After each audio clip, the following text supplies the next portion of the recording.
उत्तराखंड में यूसीसी लागू हो गया है और बीजेपी का प्लान ये है कि बीजेपी रूल्ड जितने भी स्टेट्स हैं वहां पे फ्यूचर में यूसीसी को लागू कर दिया जाए।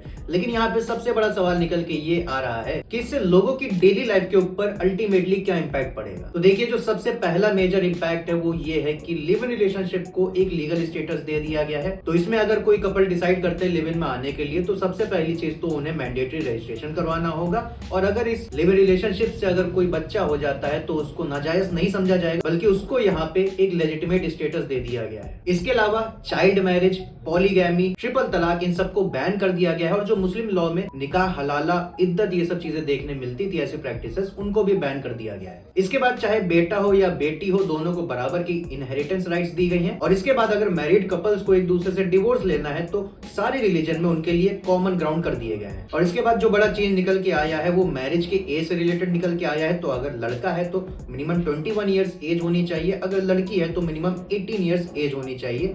यहाँ ये फर्क नहीं पड़ता कि वो कौन से धर्म से है, तो फिर वो बड़े आराम से शादी कर सकते हैं। और शादी करने के बाद उनको मैंडेटरीली उस शादी को रजिस्टर भी करवाना पड़ेगा। बाकी इस वीडियो को और भी लोगों के साथ शेयर करिए ताकि उनको पता चल सके कि यूसीसी जिसके बारे में इतनी सारी बातें हो रही हैं तो उससे एक्चुअली उनके लाइफ पे क्या इफेक्ट पड़ेगा। बाकी ऐसी और भी शॉर्ट वीडियोस के लिए आप सब्सक्राइब कर सकते हो एलएलबी वाला को।